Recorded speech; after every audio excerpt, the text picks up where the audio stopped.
संत रामपाल जी महाराज के अमृत वचन। तो सिकंदर लोधी बोला, जी वो क्या करना पड़ेगा शिष्य बनने के लिए? आपने ये करना पड़ेगा, मांस नहीं खाना होगा, छूना भी नहीं होगा, और किसी को सजा गलत नहीं देगा, न्याय करेगा, किसी को सताएगा नहीं। तो उसने कहा, जी ठीक है, मांस नहीं खाऊंगा, और तेरे राज्य में कोई भी जीव हिंसा ना हो। तो यहां वो व्यवस्था जाहिर करता है कि भगवान आप तो जानी जान हैं, मैं मांस नहीं खाऊंगा, लेकिन जीव हिंसा का प्रतिबंध मैं लगा नहीं पाऊंगा, क्योंकि ये मुसलमान समाज बहुत ज़्यादा है, आप भी जानी जान हो। तो परमात्मा ने ये कंडीशन लूज कर दी कि ठीक है, तू मांस नहीं खाएगा और कोई बुराई नहीं करेगा, बीड़ी शराब तम्बाकू हुक्का भी प्रयोग नहीं करेगा। मुसलमान हुक्का बड़ी चाव से पीते हैं, वैसे सारे पीने लगे, तो उस समय वो पीते थे, तो उसने कहा कि नहीं, वो सब मान नहीं सकते, और परमात्मा ने उनको अपना शिष्य बनाया। तो कहने का भाव ये है कि अब सम्मन और नेकी दोनों जहां भी जाते थे और बहनों को चूड़ियां पहनाते थे, तो ये जिक्र किया करते थे, ऐसे ऐसे कथा सारी सुनाया करते थे। तो वो जितनी बहनें थी वो मजाक करती थी बाद में कि ऐसे इनके गुरु होते तो इनको ऐसा ऐसा दारिद्र है इनके ऊपर, इतने निर्धन है, समय पर कई बार आटा भी नहीं होता, मांग कर ले जाते हैं, तो ये इनको क्यों ना धनी बना देता। तो उनको भी एक आध ने टोक दिया था ऐसे ही कह करके कि यदि ऐसे तुम्हारे गुरु हैं तो तुम्हें धन क्यों नहीं देते। लेकिन वो दृढ़ भगत थे, संसार की बातों पर विश्वास नहीं करते थे। हम मार खाते यहाँ, जैसे एक भक्त मुझे कई कहते हैं कि जी मेरी पत्नी बीमार है, मुझे रोग था वो तो ठीक हो गया, अब मेरी पत्नी नहीं स्वस्थ हो रही है, मैं किसी को समझाता हूँ तो कहते हैं तो अपनी पत्नी को तो ठीक करा ले, फिर बात बताना। तो बच्चों यहाँ भ्रमित ना होना, आप अपनी क्रिया विश्वास के साथ करते रहना, समाज की तरफ देखकर आप भगवान से दूर ना होना, फिर मालिक साथ नहीं देगा। अगर आपके मन में यह बात आ गई कि लोग क्या कहेंगे, मेरी पत्नी को तो लाभ हुआ ही नहीं है, तो आप भी छोड़ दोगे भक्ति, और उसको तो फिर होना ही नहीं था। तो उसकी कोई चाकरी में कमी है, उसकी कोई सेवा में कोई मर्यादा में त्रुटि है, इस कर से जब आपको लाभ हो गया और पत्नी को हो नहीं रहा, क्या भगवान दो हैं? मालिक तो वही है। अब जैसे एक मेन पावर आई है लाइट की, बिजली की, और उसको दो घरों में कनेक्शन है, एक के सब पंखे चल रहे हैं, दूसरे का नहीं चल रहे, कनेक्शन उसी से है। लाइट तो सेम है, बिजली तो सेम पावर की है, उसके क्यों नहीं चल रहे? कोई डिफेक्ट है उसकी लाइट में, आगे कोई कनेक्शन में डिफेक्ट है, उसको चेक करो और फिर देखो होंगे क्यों नहीं। तो इस प्रकार वो दृढ़ थे कि इनको कहने दे, हमने तो भगवान की वाणी पर विश्वास है। कबीरा सब जग निर्धना और धनवंता ना कोई, और धनवंता सो जानिए जिस पर राम नाम धन होए। फिर दूसरी भगवान बताते थे कि राम रटत दारिद्र भलो, राम रटत निर्धन भलो, टूटी घर की छान, वो सुंदर महल किस काम के जहां भक्ति नहीं भगवान। और फिर क्या बताते हैं, राम नाम रटते रहो, राम नाम रटते रहो, जब तक घट में प्राण, और कभू तो दीन दयाल के बनक पड़ेगी कान। ये फार्मूले बताए परमात्मा ने दल डांटने के लिए इस भक्ति मार्ग पर, सच्ची भक्ति पर। इनको अपना कर, इनको अप्लाई करके तब आगे बढ़ना आप सफल होगे। तो उनको ये था कि कदे तो दीन दयाल के भनक पड़ेगी कान, क्या उससे छुपा है जब हम उसके हो चुके हैं। तो भगवान से क्या छुपा है? क्या उनको पता नहीं हमारी निर्धनता और हमारे दुखों का? लेकिन हमें जो धन मिल गया है वो किसी के पास नहीं है।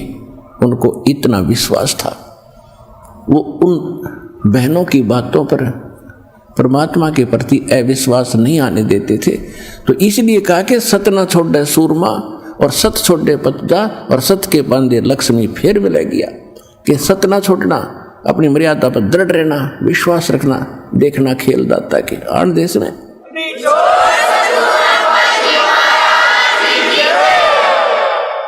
तो क्या हुआ, वो कथाएं सुनाते थे। वो लड़का जो सेऊ था वो भी अपने साथी बच्चों में खेलता था, वहाँ भी भगवान की कथाएं सुनाता था कि हमारे गुरुजी ऐसे हैं, हमारे गुरुजी ऐसे हैं। राजा सिकंदर लोधी को ऐसे गड़बड़ थी वो ठीक कर दिया, रामानंद को सिकंदर लोधी ने मार दिया था वो जीवित कर दिया और बड़े शक्तिवान हैं। तो बच्चे कहते थे तुम्हारे गुरुजी तो राजाओं के पास ही जाते हैं, तुम्हारे घर आए कभी? अब वो बच्चा निरुत्तर हो जाता था और बच्चों की एक दूसरे का व्यंग सहा नहीं जाता उनसे कि तुम्हारे गुरुजी तो धनवानों के यहाँ जाते हैं, वीर सिंह बघेला राजा उनका शिष्य है, और ऐसे वो तो सेठों के पास जाते हैं, धर्मदास सेठ है उसके वहाँ जाते हैं। वो लड़का एक दिन अपने माता पिता से चर्चा कर रहा था, जब वो काम से वापस आ लिए शाम को थोड़ा सा आफ्टरनून, आंगन में बैठे यही चर्चा चल रही थी, भगवान की चर्चा चल रही थी। क्योंकि जिस घर में मालिक का प्रवेश हो गया वहाँ दूसरी बात खत्म हो जाती है। भगवान का गुण गान, उनकी चर्चा, उनका मंत्र, उस सत्संग में सुने हुए विचार घर में जाकर दोहराए जाते हैं। शेष परिवार वाले भी सुनते हैं, हमें बताओ क्या क्या क्या बताया, और उन ही आगे की और भी चर्चाएं परमात्मा की ही चला करती हैं। तो उस बच्चे ने कहा कि माता पिता, बच्चे मुझे ऐसे ऐसे कहते हैं कि आपके गुरुजी तो राजा लोगों के और सेठों के यहाँ जाते हैं, तुम गरीबों के कभी आए हैं? तो सेव कह रहा था कि अपने घर कब आएंगे गुरुदेव? तो नेकी बहुत बुद्धिमान थी, कहने लगी बेटा देखो भगवान अपने से दूर थोड़े ही हैं, उनके लाखों शिष्य, बताओ किस किस के घर जाएंगे? उन्होंने ज्ञान दिया, आशीर्वाद दे दिया, हमारे साथ हैं पल पल में, कि वो तो बात ठीक है माता जी, लेकिन बच्चे मुझे मजाक करते हैं कि तुम्हारे गुरु जो राजाओं के यहाँ जाते हैं, तुम्हारे घर आए हैं कभी? एक बार अपने गुरु जी आ जाए तो मैं उनका मुंह बंद कर दूँ। तो माता पिता कहने लगे बेटा ऐसी हीन भावना मत ला और तेरी भगवान पर अविश्वास हो जाएगा, उनकी बातों में मत जा, परमात्मा हमारे साथ है, दूर थोड़ा ही है। नहीं वो बात तो ठीक है माता जी, एक बार वो आ जाए ना गुरुजी अपने यहाँ तो फिर तो बात ही कुछ और। ऐसा कह के उसकी आंखों में आंसू आ गए कि बच्चे मुझे बहुत व्यंग करते हैं और ये संभव हो नहीं रहा क्योंकि उनके शिष्य गने हैं, गुरुजी हमारे यहाँ आ नहीं सकते। कहते हैं पहुंचूंगा क्षण एक में जन अपने के काज। ये दुखी थोड़ा होने देते अपनी आत्मा को। इतने में उधर से परमात्मा ने तैयारी की। एक कमाल नाम का शिष्य था जो परमात्मा ने जीवित किया था मुर्दे से, एक मुर्दा बहता हुआ आ रहा था।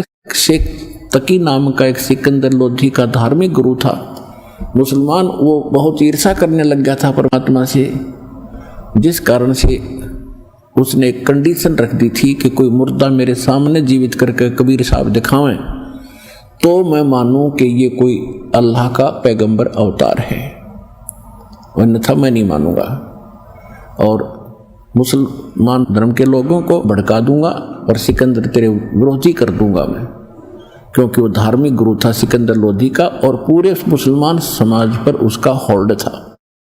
तो सिकंदर लोधी घना चिंतित हो गया था कि यह बात ही बिगड़ेगी।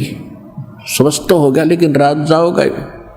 उस चिंता से ग्रस्त देखकर परमात्मा ने कहा था कि सिकंदर लोधी इसको कह दो मुर्दा ले आवे कोई। तो उसी समय दरिया के किनारे ये बातें हो रही थी। उसी समय एक मुर्दा जो परिवार वालों ने अंतिम संस्कार करके जल प्रवाह कर दिया था। कुछ ऐसे कबीले हैं ना गाड़ते हैं जमीन में ना जलाते हैं, वो जल प्रवाह कर देते हैं। वो मुर्दा आ रहा था 13 साल के बालक का। परमात्मा ने उस मुर्दे को जीवित करके वहाँ सबके सामने प्रमाणित कर दिया था कि Kabir is God, I am God, अल्लाह अकबर हूँ मैं। तो वो जीवित करा। फिर उस बच्चे को जब जीवित कर दिया परमात्मा ने, सब ने कहा था कमाल कर दिया, कमाल कर दिया, तो उसका नाम कमाल रख लिया और अपने साथ अपने पुत्र के रूप में रखा। वो लड़का, उसमें थोड़ा अभिमान हो गया था कि मेरे जैसी सेवा कोई कर नहीं सकता। जैसे अर्जुन में अभिमान हो गया था कि भगवान मेरे जैसा सेवक कृष्ण जी आपका कोई नहीं, तो उसका भ्रम उसने निवारण किया था ताम्रध्वज के घर जाके। और मोरध्वज के घर जाकर जब उन्होंने अपने सामने बच्चे को काट दिया, तब कृष्ण जी ने कहा था अर्जुन, अब सेवक आप हो या ये है एक नंबर के? कि जी ये है एक नंबर के, मैं तो कदे भी ना कर सकता इसका, हमने बच्चे ने काट दूं।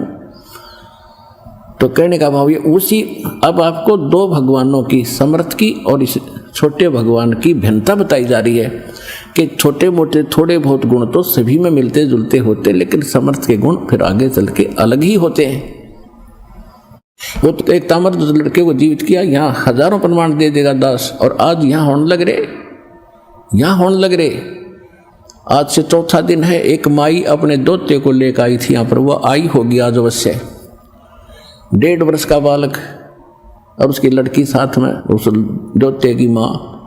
और वो बता रही थी जी ये लड़का आज परमात्मा कबीर जी की दया से इसको जीवन दान मिला, हमने नाम भी नहीं ले रखा था।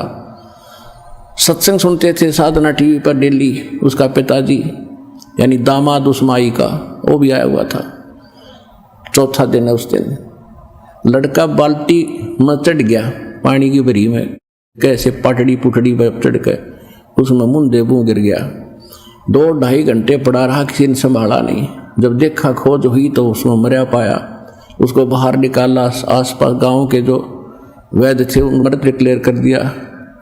उसने परमात्मा पुकारा आपको, किसने? लड़के के पिता ने, हे भगवान धरती पाया है तो मेरा बालक जीवित कर दे। 2 सेकंड में बच्चा नो एकदम हिचकी लेकर खड़ा हो गया।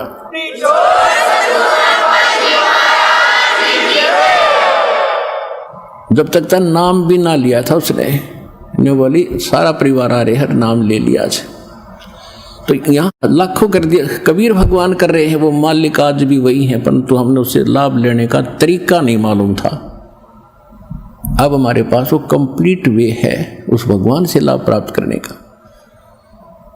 तो इसी प्रकार परमात्मा ने उसमें भी ऐसे बहुत से उदाहरण प्रमाण करके दिखाए कि कबीर इज गॉड।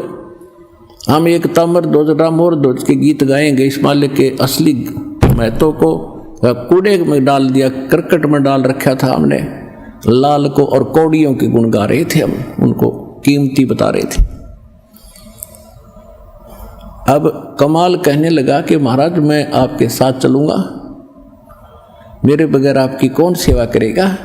मेरे जैसा सेवक आपको इस उम्र में कहाँ मिलेगा? आपकी सारी तासीर का मुझे मालूम है, आपको किस चीज़ की आवश्यकता है समय पर देता हूँ। अब चल बेटा तू भी चल। और एक शेख फरीद नाम के वो साथ आए थे। फरीद पहले परमात्मा के वो शिष्य बने थे, पहले वो मुसलमान धर्म से संबंधित थे, मालिक के ज्ञान से वो फिर मालिक के साथ काफ़ी समय संग करते थे। तो तीनों जने कहने लगे परमात्मा कि मैं कुछ शिष्यों के यहाँ चलना है, चलोगे? हाँ जी चलेंगे। वो तीनों जने उधर से वो सेव प्रार्थना कर रहा था, आंखों में आंसू आ गए थे, और उधर से सामने परमात्मा आकर खड़े हो गए। आवाज लगाई बाहर गेट पे, झोपड़ी के बाहर वाले गेट पे, और कहा कि भाई सम्मन है घर पे। तो नेकी कहने लगी गुरुजी की आवाज आ रही है। सम्मन कहने लगा गुरुजी कहाँ आएंगे इतनी दूर हमारे पास? ये वैसे चर्चा कर रहे थे ना आपने, वो सत्संग की आवाज आ गई होगी, वो ऐसे बतला रहे थे। फिर दोबारा आवाज लगाई परमात्मा ने कि भाई कोई सम्मन है क्या घर पे? नेकी बोली देखी सुन जानते हैं। कहाँ? आवाज तो बिल्कुल सामने। फिर उधर देखा, सचमुच ये 3 मूर्ति खड़ी है, और तीनों के तीनों नंगे पैरों भागे आए। आज सामने खड़े होकर ऐसे देख रहे हैं जैसे कोई स्वप्न हो। उन्होंने तो स्वप्न में भी नहीं सोचा था कि भगवान यहाँ पहुंच जाएंगे। अब तीनों जने ऐसे देख रहे हैं, सतबद्ध हो गए, जैसे उनको कोई आभास ही नहीं हो हम कहाँ खड़े हैं। तब कमाल ने कहा कि अंदर ले चलो गुरु जी को, क्या यहाँ धूप में खड़े रखोगे? तब उनका सपना सा टूटा, प्रणाम किया, दंडवत, और जैसा भी फटा पुराना कपड़ा था घर पे वो बिछा के मालिक को आसन दिया। नेकी अंदर चलेगी, सम्मन वहां बैठ गया, परमात्मा की गुणगान चर्चा करने लगे। भगवान आज ही आपको याद कर रहा था आपका बेटा, आज ही आपने आज दर्शन दे दिए, ये तो बुरा हाल था इसका। ऐसे ऐसे सॉरी कथा बताते रहे।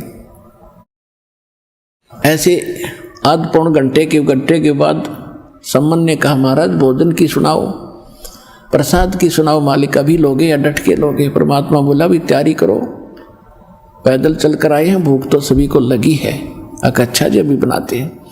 अब वो अपनी पत्नी के पास आया, नेकी के पास, कि नेकी भोजन तैयार करो, गुरुदेव को भूख लगी है। नेकी कहने लगी कि घर में दाना नहीं, अन्न नहीं, आटा नहीं, आज बिल्कुल भी एक रोटी का भी आटा शेष नहीं है।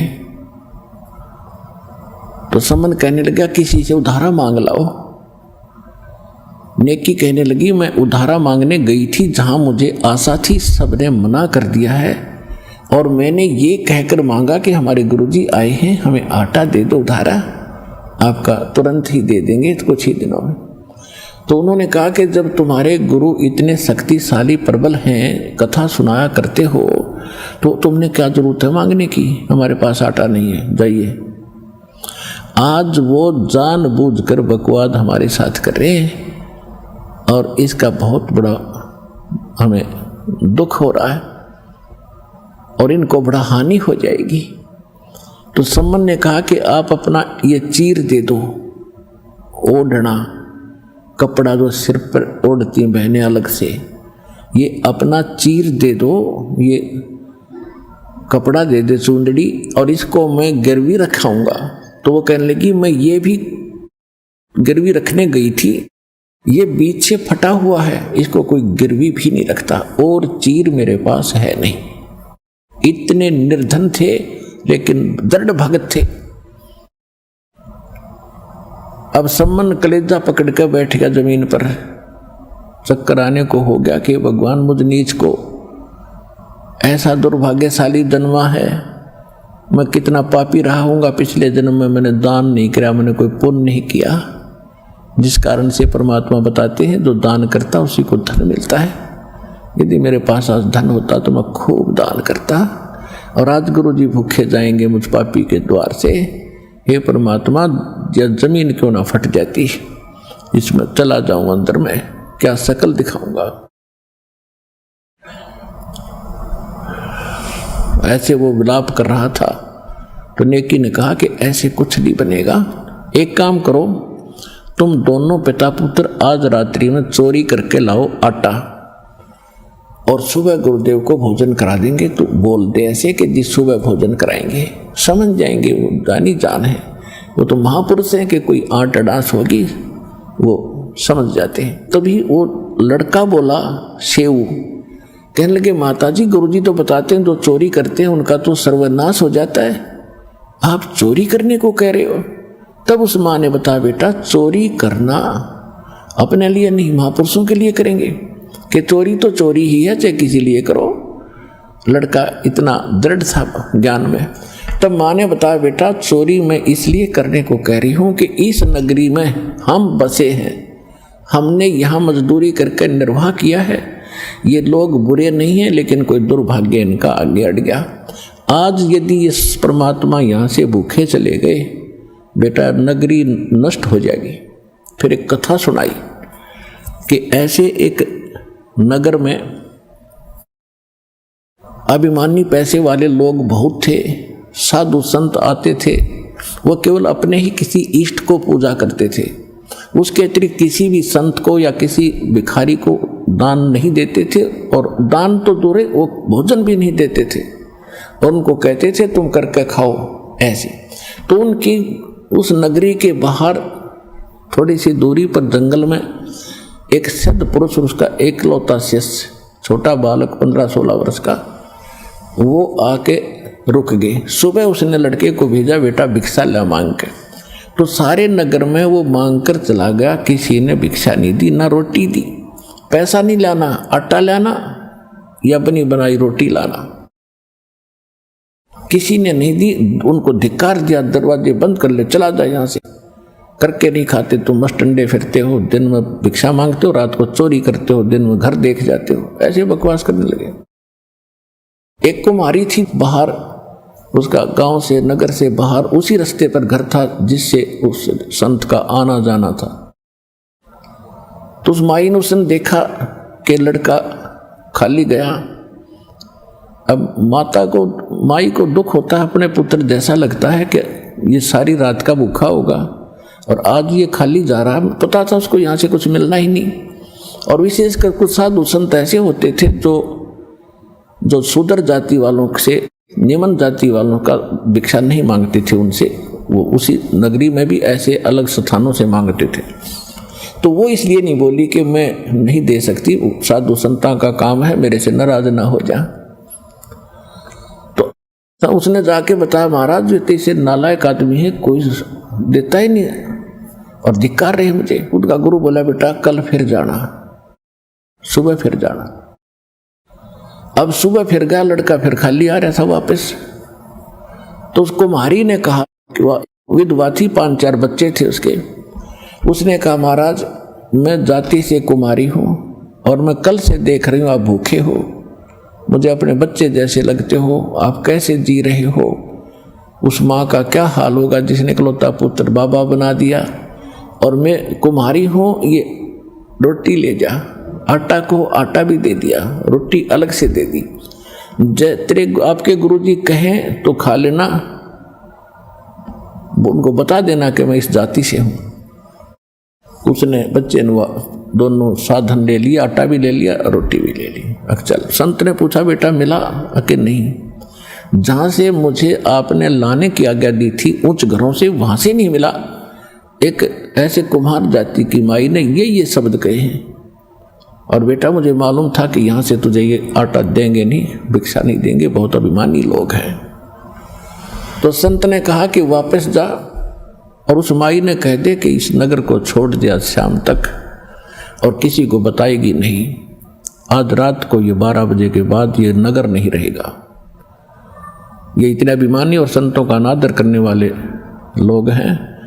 और उसको कह दिए कि जहाँ तू अब जितना शीघ्र हो यहाँ से निकल और सामने जहाँ तू पहुँच जा वहीं रुक जाना, तू वहीं बस जाएगी, तेरे नाम से नगर होगा, गांव होगा, पूरा तेरा पूरा वहाँ पर वास हो जाएगा। अब उसने वापस आकर बताया कि माई पे गुरुदेव ने ऐसे ऐसे कहा है और मेरे गुरुजी बड़े सिद्ध पुरुष हैं, जो कह दिया फाइनल है। अपने सारे सामान ने लाद के गधों पर और निकल जा और बताना नहीं किसी को, आज रात के 12 बजे ये नगर नहीं रहेगा। तो वो समझ गई कि जो कह दिया संत ने फाइनल है और जहाँ तू रात तने हो जा वहीं रुक जाइए, वहीं बस जाएगी। तो ऐसे ही यहाँ एक कुमारिया गांव है, उसी के नाम से बसा हुआ है। और ये अग्रोहा नाम से एक अग्रवालों का, लालाजियों का एक वो नगर था, वो सारा ऐसी एक सिद्ध के ने नष्ट कर दिया था। तो कहने का भाव ये है, वो चली गई और फिर वो रात के समय वो होना ही था। तो वो ऐसी घटना घटी था, क्षेत्र के लोग देखने आए, पूछा, कारण पूछा, फिर उस माई ने बताई सारी कहानी। तो सब नगर वालों की इतनी आस्था बन गई, वहाँ उसके नाम से मकान बना दिया, उसके लिए किले एकड़ दे दी, सैकड़ों, तू रहे यहाँ बस ठाट से, और बेबे हमारी बहन है तू यहाँ बस ठाट से, एक पूरा गांव बस गया उसके नाम से। अब कहने का भाव ये है कि जिस नेकी ये बता रही थी कि बेटा यदि आज ये परमात्मा यहाँ से भूखे चले गए, यो नगर का नाश हो जाएगा। बेटा हम तो जानकार हैं, ये तो अनजान हैं, इन्होंने तो आग में हाथ दे दिया और बेटा हमने बचाना पड़ेगा इनको, इसलिए तुम चोरी करके लाओ। एक तरफ तो ये इतने जीव मरेंगे, एक तरफ बेटा हमने आपत्ति आओगी वो आ लेगी। तो समन खड़ा हो गया, शिव भी कहने लगा, माता जी आपने तो आँख खोल दी, हम नहीं मरने देंगे, नगर को चोरी करके लाएंगे। पिता और पुत्र दोनों रात के 12 बजे चले, चोरी भी क्या, आटे की। और आटा किसके लिए? गुरुदेव के लिए, भक्तों के, अतिथियों के लिए। एक लाला जी के घर में जाकर सेंध लगा ली, सुराख बना लिया अंदर प्रवेश करने का। तो सम्मन कहने लगा बेटा तू बाहर रह, मैं जाता हूँ अंदर। मुझे तो अगर मैं पकड़ा गया तो इस लाला जी की पहुंच बहुत है, राजा तक पहुंच है बेटा, ये फांसी भी तुड़वा देगा, बहुत भयंकर दंड करवा देगा, और बेटा तू बच जाएगा, तू बाहर रह।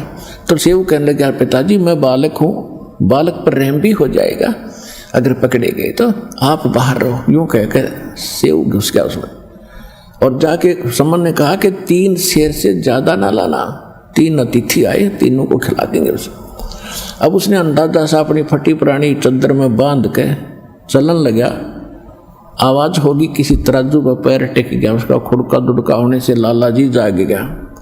तब तक वो निकट आ गया था सुराख के, ऐसे निकलने की चेष्टा कर रहा था, रेंग कर घसीट कर, और उसने वो फेंक दिया था बाहर कपड़ा, पिताजी उठा ले। पीछे से लाला जी ने उसका पैर पकड़ दिया और घसीटने लग गया। तो सेव ने कहा पिताजी मैं पकड़ दिया लाला जी ने, सेठ ने, और आप ये आटा लेकर चले जाओ, जल्दी निकल। तो जब लाला जी ने देखा कि चोर चोर, और वहां थाम के बांध दिया पिलर के रस्से तक, और कहने लगे तुम भगत को आओ से भगत हैं, पकड़े की तारीख वास्तविकता आ गई ना सामने, किसे भगत थे तो वो कहने लगे लाला जी हम बुरे नहीं हैं, हमारे घर एक महात्मा आए हुए हैं, हमारे गुरुजी आए हैं, 3 जने हैं, 2 भक्त हैं, और यहाँ आटा किसी ने दिया नहीं हमारे को, हम आपका वापस डाल कर जाते एक दिन, चाहे किसी बहाने आते और फिर बताते आपको कि वो चोरी हमने की थी। कहते बात मत बना, अब मुझे पता लग गया चोरी तुम नहीं, वो तुम्हारे गुरु करवाते हैं, और देखना मैं बताऊंगा सारे नगर में, और तुम्हारे काला मुंह करेंगे तुम्हारे गुरु जी का कल सुबह, और उनको घसीटेंगे यहाँ पर। अब वो लड़का डर गया किया और बात बढ़ गई। उधर से सम्मन लेकर गया आटा। नेकी ने पूछा उसकी पत्नी ने कि पुत्र कहाँ है? वो कहने लगा सेठ ने पकड़ लिया उसको, पकड़ लिया उसको। नेकी बहुत बुद्धिमान थी और भगवान के ऊपर समर्पित थी, और कहा कि गुरु जी की इज्जत का नाश होगा, बच्चे को पहचानेंगे और फिर लोग यहाँ आएंगे और वो कहेंगे कि ये चोरी ये करवाता है, इसके लिए कि इन्होंने ये अच्छे आदमी थे, ये चोर नहीं है, तो गुरु जी के साथ बदसलूकी होएगी और ये हम सहन नहीं कर सकते। तू वापस जा और लड़के की गर्दन काट दे और सिर उठा लेना, कोई पहचान ना ले 20 का बालक है। तो सम्मन लेकर इतनी बड़ी करद, छुरा लंबा, और चला। अब उसको उधर से बच्चे के मन में यही भावना कि मेरा पिताजी आजा, मेरी गर्दन काट ले जा, और ये लाला जी भयभीत होकर फिर कहीं पटक देगा मुझे। तो ऐसा ही हुआ कि उसने जाके सम्मन ने कहा कि बेटा सेऊ, एक बार 2 बात कर लेते रहते, एक आवश्यक बात है बेटा, कल तो हम मिल नहीं सकेंगे क्योंकि ये राजाओं के राज हैं, तुझे मार देंगे, हमें भी अलग अलग बंद कर देंगे, हम कुछ बातें नहीं कर सकेंगे। एक बार तेरे कान में एक बात बतानी है, आवश्यक है, तो एक बार सिर बाहर निकाल ले। तब उसने कहा कि लाला जी बाहर मेरा पिता खड़ा है और वो कुछ आवश्यक कार्य बता रहा है, मैं मेरे कान में बताओगा, इतना ढीला कर दे कि मैं सिर बाहर निकाल लूँ, बाकी पैर के रस्सा बांधे रखना तू। पहले तो सेठ ने मना किया कि नहीं तुम भाग जाएगा, कि नहीं भागूंगा कैसे, रस्सा बांधे रख, ढीला कर दे थोड़ा सा। सेठ ने सोचा ले कर दे ढीला, कौन सा 3 शेर आटा तो लेकर गए, और ढीला रस्सा कर दिया, लूज कर दिया और सिर बाहर निकाल लिया। जब सम्मन पे हाथ नहीं उठा, पीछे कर लिया, वह कर दिखाई नहीं, और पिता था, नहीं हिम्मत बनी बेटे की गर्दन काट दूं। लड़के ने कहा कि पिताजी अगर तू मेरा बाप है तो मेरी गर्दन काट ले जा, और कोई विकल्प नहीं आज गुरुदेव की इज्जत बचाने का, और नहीं तो तू नहीं काटेगा तो मेरा बाप नहीं है तू, मैं तेरी संतान नहीं हूं। ये बात जो बेटे के मुख से सुनी तो तुम करंट सा आया और लड़के की गर्दन काट दी और सिर उठा करके ले गया, वहां जाकर एक अलमारी में रख दिया छुपा के।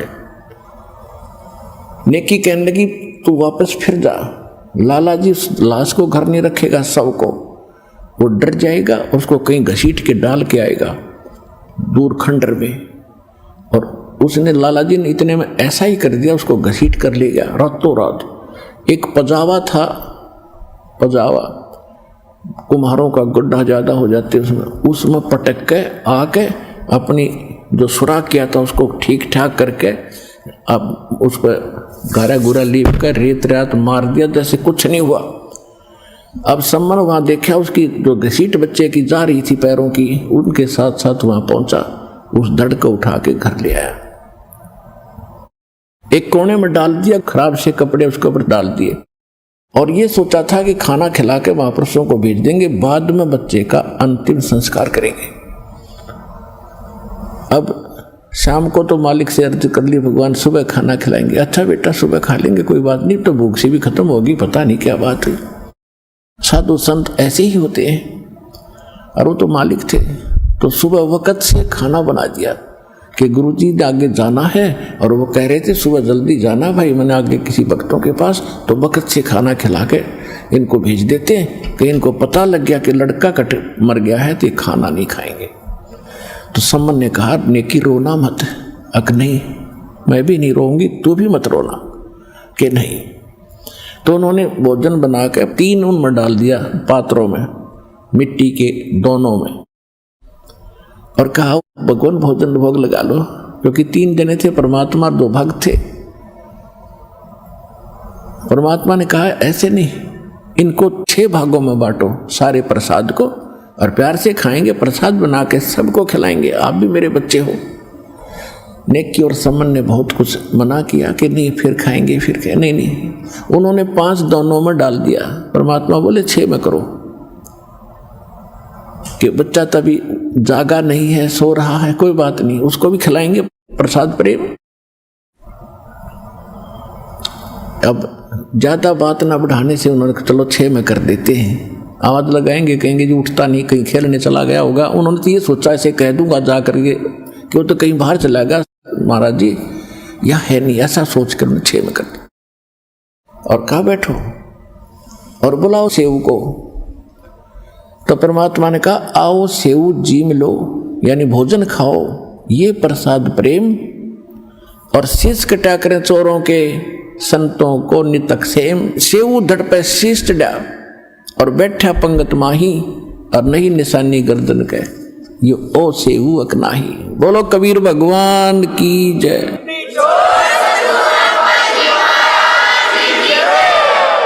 एकदम सेऊ के धड़ पे वो अपने आप ताक से उठ कर सिर लग गया और उठकर भागा आया कि आ गया गुरुदेव, आ गया गुरुदेव, और बैठ गया उस पंगत में, यानी उन 6 की लाइन पूरी होगी पंक्ति।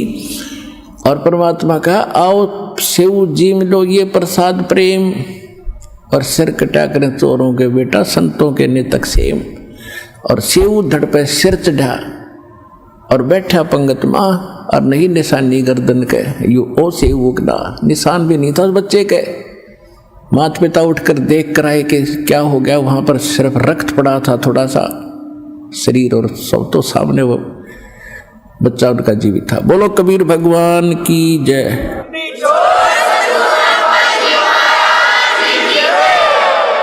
अब उनको विश्वास नहीं हो पा रहा था कि हे भगवान।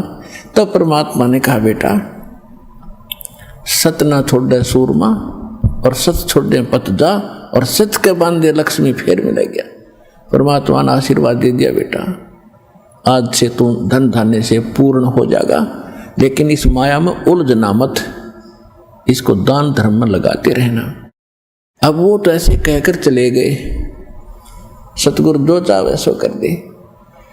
कुछ दिनों के बाद उस सम्मन के मन में प्रेरणा हुई कि थोड़ा सा जो है मकान बना ले, थोड़ी झोंपड़ी और कच्ची ईंट बनाकर, और एक झोंपड़ी बनाएंगे और अच्छी सी कुटिया बना लेते हैं। वो जब खोदने लगा, नीम खोदने लगा, तो उसमें बहुत गणे असरफी मिली सोने की। अब उसने समझदारी से काम करके उनको धीरे धीरे करके वो अपना कुछ ऐसा व्यवसाय बढ़ाया, लोगों को ये लगा कि जैसे इसने कोई व्यवसाय शुरू कर दिया, इससे बढ़ गया, 1 नंबर का सेठ हो गया। उससे जीवन में वही सम्मान उस नगर के अंदर 1 नंबर का धनवान व्यक्ति कहलाया। सतगुरु जो चावे सो कर ही, 14 कोट दूत जमदार ही, ऊत भूत जम त्रास निवारे, और चित्रगुप्त के कागज फाड़े।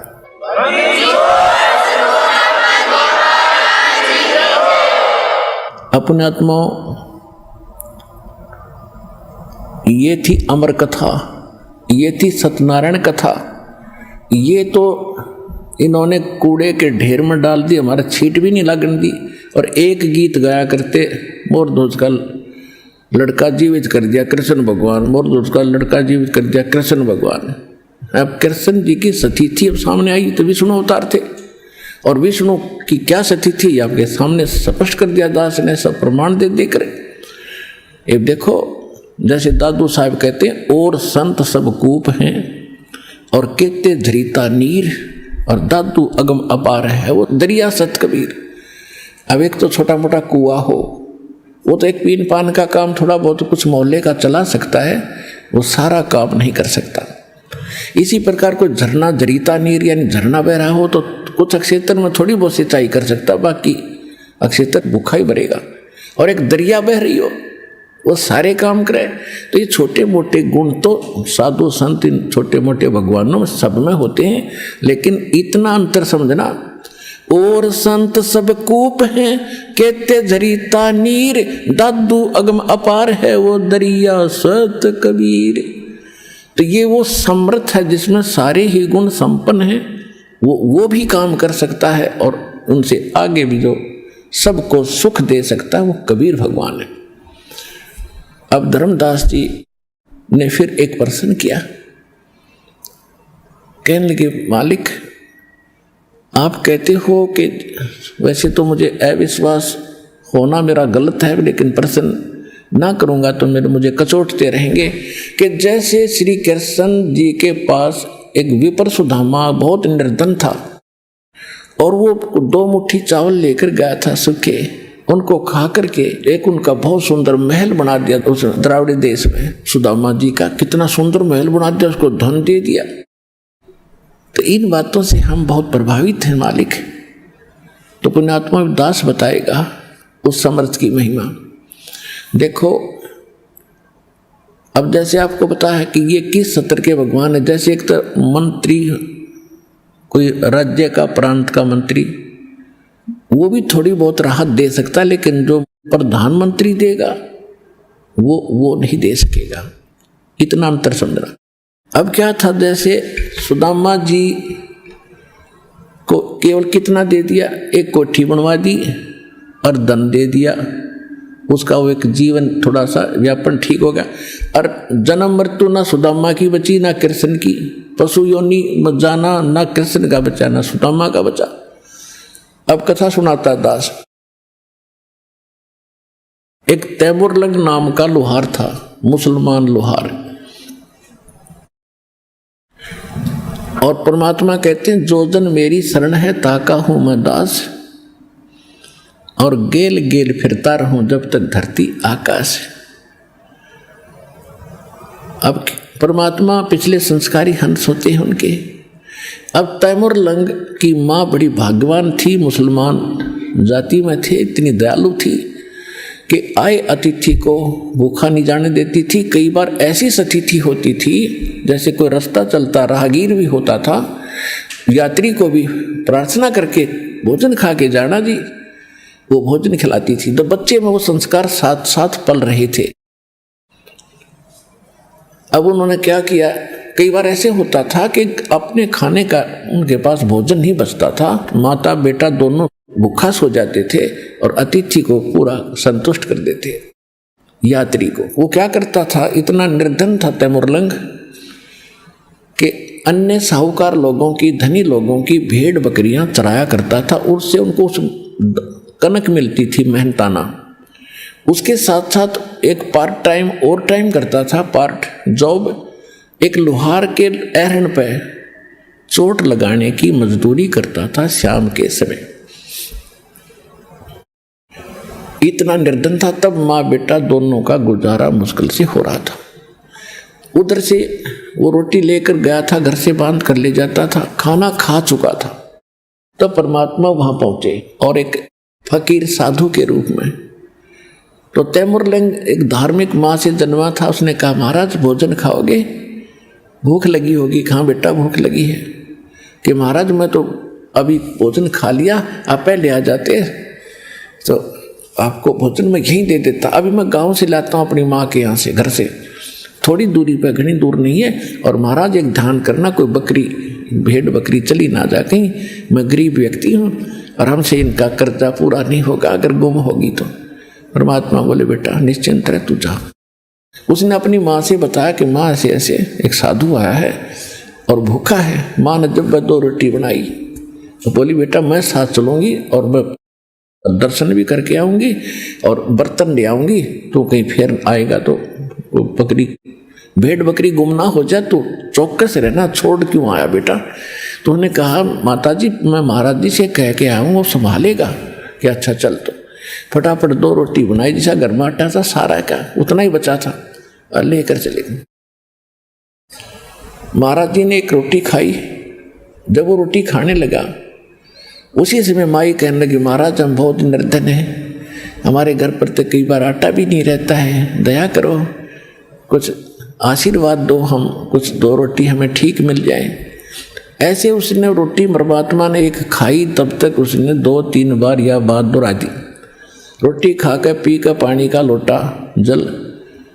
परमात्मा खड़े हुए और वहाँ एक बेल रखी थी, भेड़ बकरी बांधने की, पशु बांधने की बेल होती है पतली पतली सी, इन बकरियों की तौर पतली होती है। उसको ऐसे मोड़ा, 4 बार उसको इकट्ठा करके छोटी सी बन गई और उसको उस बच्चे के कमर पर 7 बार मारी। 1 2 3 4 7 मारी। अम्माई ने सोचा कि ये बाबा जी कोई मेंटल है, इसको गुस्सा आ गया और मैंने इसको बार बार टोक दिया जिस करके मेरे बच्चे को ये पीट रहा है। तो माई ने कहा महाराज बच्चे ने कोई गलती कर दी। ऐसे जब 7 बार तो उसने ऐसे मारी, वह बेल बना रखी छोटा टुकड़ा, और फिर मारे लात और फिर मारे मुक्के।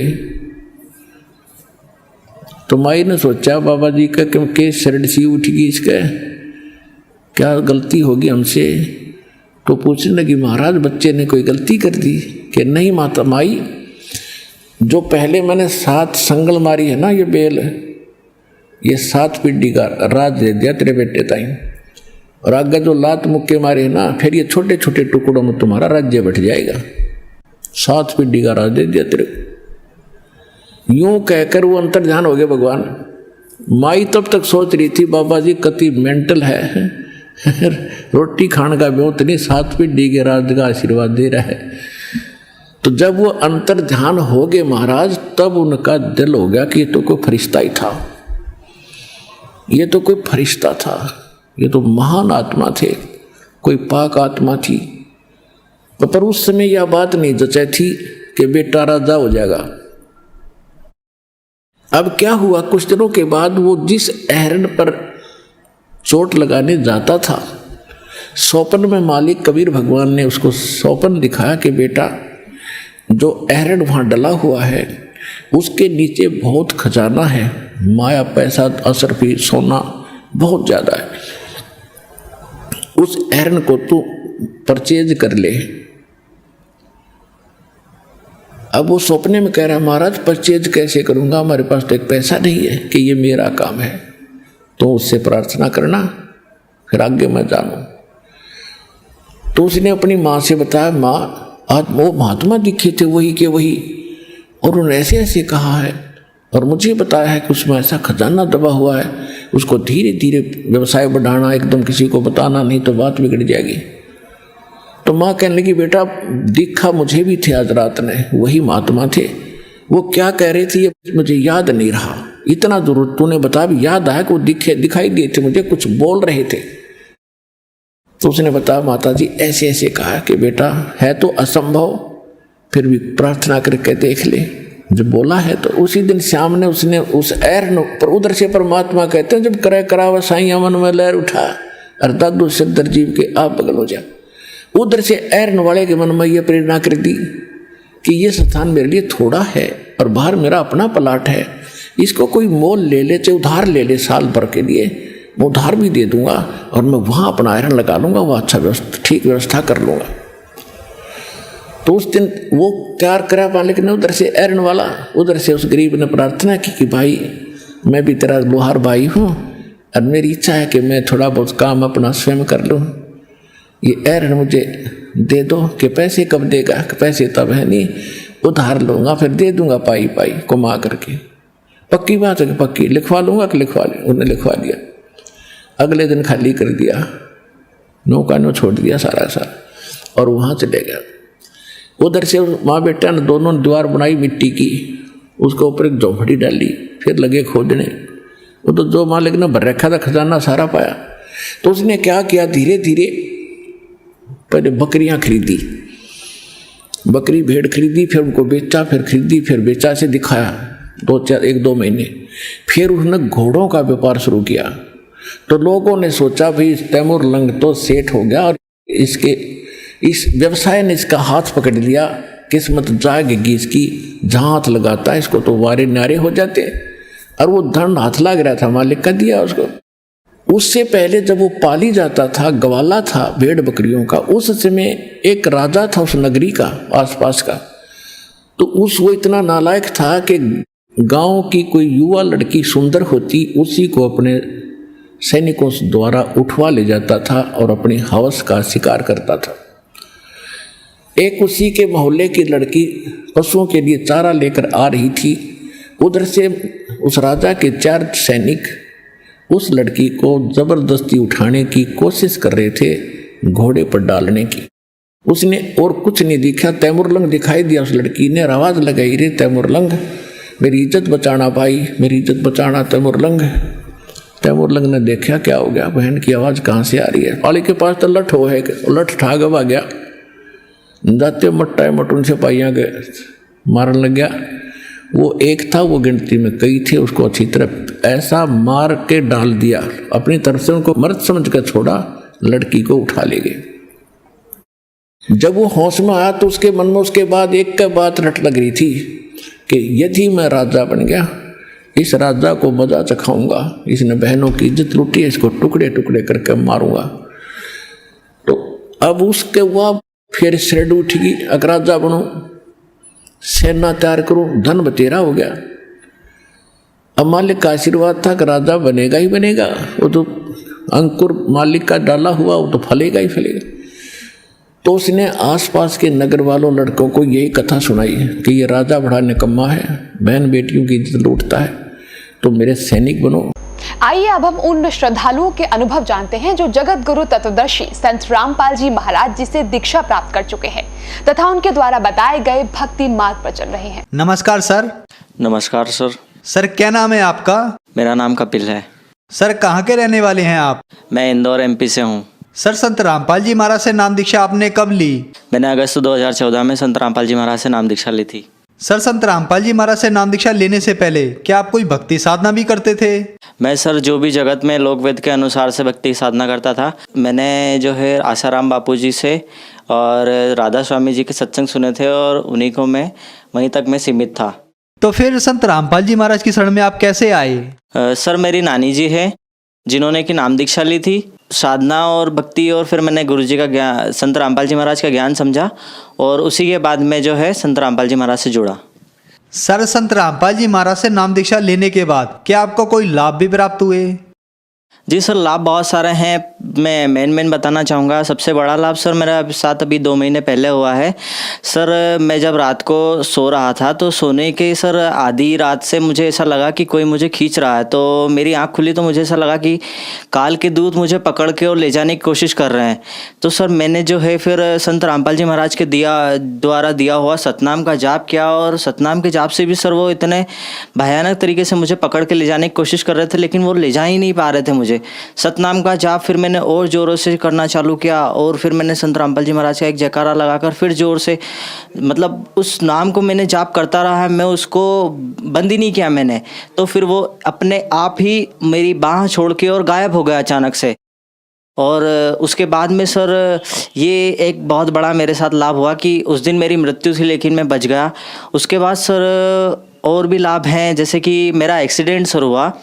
एक्सीडेंट में सर मेरा ये चीज़ हुई थी कि गाड़ी वाले ने मुझे टक्कर मारी, कार ने, और जिस कार ने मुझे टक्कर मारी थी उसने तो ब्रेक लगा दिया लेकिन पास वाली कार मेरे सन्नाटे से निकल गई। और सर जिस साइड से कार निकली मैं उस साइड गिरने की जगह दूसरी साइड गिरा। अगर सर मैं कार वाली साइड गिरता तो मैं मर जाता, लेकिन संत रामपाल जी महाराज जी की कृपा से ही मैं वहाँ पर बच पाया।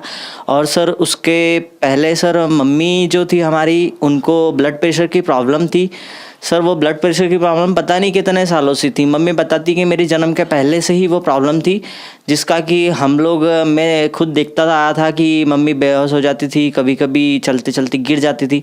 वो प्रॉब्लम इतनी ज़्यादा थी कि हम खुद परेशान थे। संत रामपाल जी महाराज से जुड़ने के बाद में मम्मी जी ने जो नामदान लिया तो उनकी ये परेशानी बिल्कुल, ब्लड प्रेशर की प्रॉब्लम ठीक हो गई। और सर मम्मी जी ने 2011 में नामदान लिया था। और उसके बाद में एक पेट की प्रॉब्लम हुई थी मम्मी को। मम्मी ने सभी डॉक्टरों से उसका इलाज करवाया, गवर्नमेंट में भी प्राइवेट में भी, लेकिन सभी लोगों का कहना था कि ये ऑपरेशन अगर होगा तो इसकी कोई गारंटी नहीं है ये सक्सेसफुल होगा या नहीं। और 99% डॉक्टर यही कहते थे कि ये सक्सेसफुल नहीं हो पाएगा, आप मत करवाइए, आपको ब्लड की कमी है और ब्लड प्रेशर भी है, ये भी है, पुरानी रिपोर्ट बता के। लेकिन जब मम्मी बोलती थी कि अब मुझे कोई भी प्रॉब्लम नहीं है और ये भी ठीक हो जाएगी गुरुजी की दया, संत रामपाल जी महाराज की दया से। लेकिन मम्मी जी ने संत रामपाल जी महाराज से प्रार्थना लगाई दंडवत प्रणाम करके, और आज मेरी मम्मी बिल्कुल स्वस्थ है। इसके अलावा सर मेरी सिस्टर है, उनको जो है भूत प्रेत की बाधा थी और बाहरी प्रॉब्लम बहुत सारी थी, जो कि उनके परिवार के लिए भी बहुत घातक सिद्ध हो रही थी। उनका जो शादी हुई थी, शादी के बाद से भी वहाँ भी लड़ाई झगड़ा चलते ही आ रहा था। लेकिन संत रामपाल जी महाराज के नाम दीक्षा लेने के बाद में उन्होंने, मेरी सिस्टर ने भी नाम दीक्षा ली, और आज उनकी जो बाहरी बाधा थी भूत प्रेत की, वो पूरी तरीके से सफल, किसी प्रकार का कोई हमने टोना टोटका नहीं कहा, और वो बिल्कुल आज स्वस्थ हैं। सर ये भूत प्रेत की बाधा जो थी, ये उन मेरी सिस्टर से सीमित होते होते मेरा जो छोटा भांजा है, जो कि अभी 5 साल का है और संत रामपाल जी महाराज से उसने नाम दीक्षा ली थी, उसको भी हम लोगों ने नाम दीक्षा दिलवाई, गुरु जी संत रामपाल जी महाराज का आशीर्वाद दिलवाया। तब वो 2 साल का था, 1.5-2 साल का था। सर ये चीज़ हो गई थी कि जब हम सतलोक आश्रम बरवाला में आश्रम के अंदर घुसे उस सिस्टर को नाम दीक्षा दिलवाने के लिए, तब सर वो बच्चा रो रहा था बहुत बुरी तरीके से, इतना रो रहा था कि जैसे वो नहीं, उसके अंदर कोई बैठा हुआ कोई रो रहा है बहुत, और वो आश्रम से बाहर आने की कोशिश कर रहा था। वो ऐसा हो गया था कि वो जो हमारा गेट होता है सतलोक आश्रम का, उस गेट के अंदर से बाहर की तरफ ही मुँह करके वो और बहुत ज़ोर से चिंगाड़ मार मार के रोने लगा। जब उसकी मम्मी ने नाम दीक्षा ली, नाम दीक्षा लेने के बाद में जब वो गुरुजी से आशीर्वाद दिलवाया उसको, तो सर उसके बाद में, आशीर्वाद के बाद में उसकी बच्चे की रोना चुप हुआ। इसके बाद सर हमारी आर्थिक स्थिति ठीक नहीं थी, जिसके कारण हम मेरी छोटी वाली सिस्टर की शादी नहीं कर पा रहे थे, क्योंकि एक दहेज बहुत बड़ी कुरीति है जिसके कारण हम खुद ग्रसित थे। मेरी सिस्टर जो है छोटी वाली, उनके साथ ये प्रॉब्लम हो रही थी कि कहीं भी अगर उनके रिश्ते की बात करते थे तो या तो लड़के वाले कुछ चीज़ की मांग कर देते थे, या फिर ये बोलते थे कि शादी जो है वो गार्डन में करेंगे, स्टेज सजा के करेंगे, ये करेंगे वो करेंगे। तो सर हम उस चीज़ से बहुत परेशान थे। लेकिन सर जब हम संत रामपाल जी महाराज से जुड़े, उसके बाद में हमें पता चला कि संत रामपाल जी महाराज के द्वारा यहाँ पर एक रमणी करवाई जाती है, विवाह संबंध जो संत रामपाल जी महाराज के आदेशानुसार होती है। तो उसके लिए सर हमने गुरुजी से, संत रामपाल जी महाराज से प्रार्थना लगाई आश्रम में, और संत रामपाल जी महाराज जी ने कहा कि हो जाएगी बेटा, आशीर्वाद देते हुए कहा था कि हो जाएगी, भक्ति करो। और सर वही चीज़ हुई।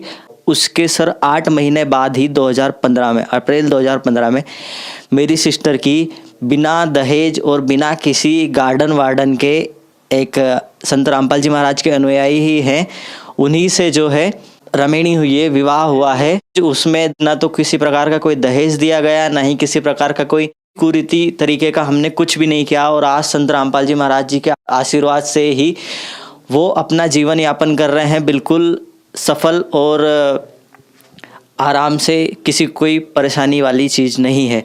इसके अलावा सर मेरे साथ जो एक चीज़ और हुई थी, 2014 में ही जब मैंने संत रामपाल जी महाराज से नाम दीक्षा नहीं ली थी, उसके पहले मैंने एक कॉलेज में एडमिशन लिया था। कॉलेज में एडमिशन लेने के बाद में सर पता नहीं मुझे क्या हुआ, मेरे पढ़ाई लिखाई में बिल्कुल मन नहीं लगने लगा और मैं गया ही नहीं वापस उस कॉलेज में।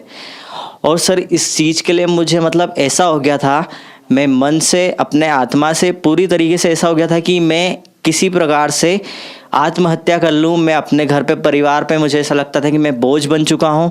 फिर सर मैंने ये चीज़ करी कि मैं कहीं जाता भी था तो मुझे यही लगता था कि क्या मैं बस के आगे कूदूंगा तो आराम से मर जाऊंगा, ट्रेन के आगे कूदूंगा तो आराम से मर जाऊंगा, या कुछ जहर वगैरह खा लूँ तो आराम से मर जाऊंगा। लेकिन सर मैंने सर संत रामपाल जी महाराज से जब से मैंने जुड़ा हुआ हूँ, वो किसी प्रकार की कोई मेरे साथ ऐसा प्रॉब्लम नहीं हो रही, ना मुझे ये चीज़ होती कि मैं आत्महत्या कर लूँ। मुझे ऐसा कोई किसी प्रकार का कुछ भी परेशानी जो कि होनी चाहिए कि आत्महत्या करने का जो विचार मैंने आ रहा था, वो संत रामपाल जी महाराज से नाम दीक्षा लेने के बाद में दोबारा कभी आया ही नहीं। सर मैंने फिर नए दूसरे कॉलेज में एडमिशन लिया और अभी मेरा ग्रेजुएशन कंप्लीट हो चुका और मैं अभी असिस्टेंट इलेक्ट्रीशियन की ट्रेनिंग भी ले रहा हूँ साथ में। आज मैं संत रामपाल जी महाराज जी की कृपा से सुखी, संपन्न और इतना जीवन यापन कर रहा हूँ इस प्रकार का समृद्ध वाला कि मुझे किसी प्रकार का ऐसा लगता ही नहीं कि कुछ आवश्यकता है। परमात्मा जी का हमने, संत रामपाल जी महाराज जी का हमने जब आधे उपदेश लिया, उसके बाद से हमारी स्थिति ऐसी हो गई है कि हमें किसी प्रकार की कोई प्रॉब्लम की, ऐसा होता है कि प्रॉब्लम आती ज़रूर है लेकिन वो दिखाई देती, लेकिन वो कहाँ गायब हो जाती है संत रामपाल जी महाराज जी के आशीर्वाद से। सर, संत रामपाल जी महाराज से नाम दीक्षा लेने के बाद आपको बहुत सारे लाभ प्राप्त हुए, आपकी आर्थिक स्थिति ठीक हुई, तो जो समाज आज आपको देख रहा है, आप उन्हें क्या संदेश देना चाह रहे हैं? सर, जो श्रद्धालु यहाँ पर देख रहे हैं उनसे सर मैं तो कुछ ऐसा संदेश नहीं दे सकता जो संत रामपाल जी महाराज जी सत्संग में बताते हैं और उनकी पुस्तकों में भी निर्णायक ज्ञान है। उसके लिए सर मैं जो बोलते हैं गुरु संत रामपाल जी महाराज, उसी का एक चीज़ बोलना चाहूँगा। जैसा कि सर मेरे साथ हुआ, मुझे काल के दूत लेने आए थे लेकिन वो ले जा नहीं पाए सतनाम के जाप की वजह से। उसी प्रकार से सर मैं सभी जो हैं देखने वाले हैं उन सभी से हाथ जोड़कर एक ही प्रार्थना करूंगा कि आप सब भी संत रामपाल जी महाराज का ज्ञान समझ के उनसे नाम दीक्षा ले लीजिए। क्योंकि जिस प्रकार से हम किसी निचले स्तर की कोर्ट में जाते हैं, अदालत में जाते हैं, वहाँ पर अगर कोई सुप्रीम कोर्ट का वकील आता है तो किस तरीके से जज भी उनकी सम्मान करता है, तो इसी प्रकार से संत रामपाल जी महाराज सबसे ऊपरी लेवल के सबसे अधिकारी गुरु हैं।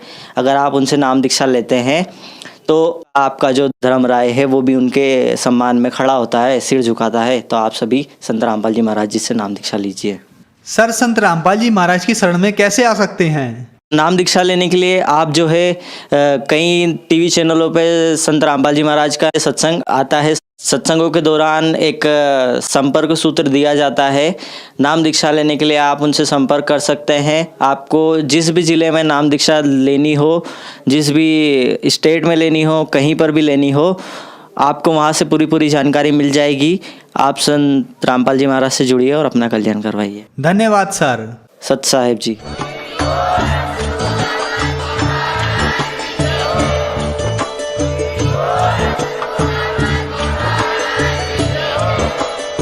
आप सुन रहे थे जगत गुरु तत्वदर्शी संत रामपाल जी महाराज जी के मंगल प्रवचन। अधिक जानकारी के लिए विजिट कीजिए हमारी वेबसाइट www.jagatgururampalji.org। संत रामपाल जी महाराज जी के शुभ आशीर्वाद से पूरे विश्व भर में 500 से भी ज्यादा नाम दीक्षा केंद्र हैं, जिन पर संत रामपाल जी महाराज जी द्वारा ऑनलाइन निशुल्क नाम दीक्षा दी जा रही है। अपने नजदीकी नाम दीक्षा केंद्र का पता करने के लिए संपर्क करें 8222880541।